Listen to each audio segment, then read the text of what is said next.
Mayana kamalating khutchoy ting ka nei puai lei chung pilna le thiam na te ki ting ka nei puai mi te gwalin hau na let na hoi na le min than na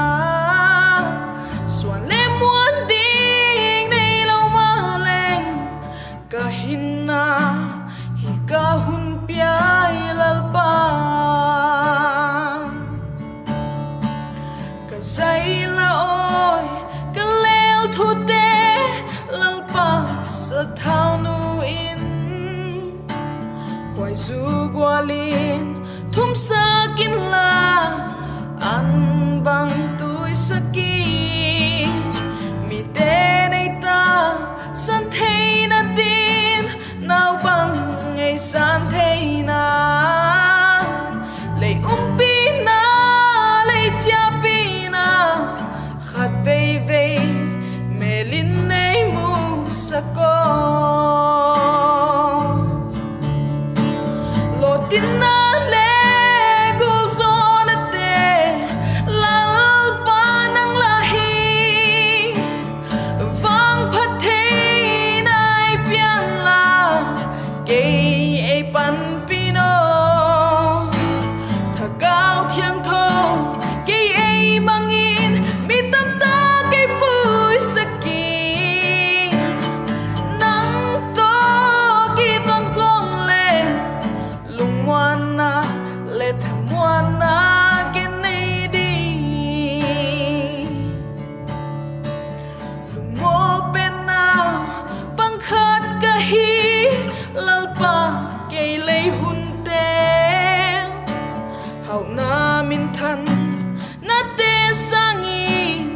man pha zo ka sai thep na apa ka puk lo nan lal pa ke ai vengi ka maswan le ka sep ding te la toi kwa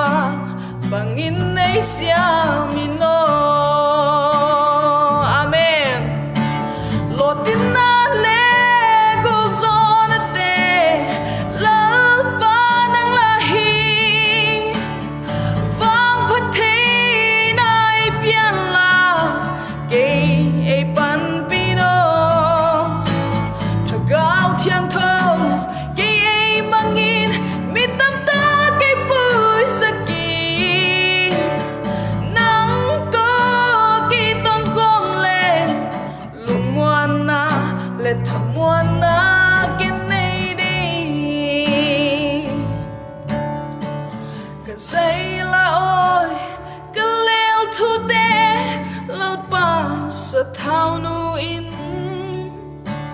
quay du gwalin thum sakin la an bang tui sakin mi te nei ta san thei na din nao bang ai san thei na lei pi na lei chia pi na khat vei vei me lin nei mu sako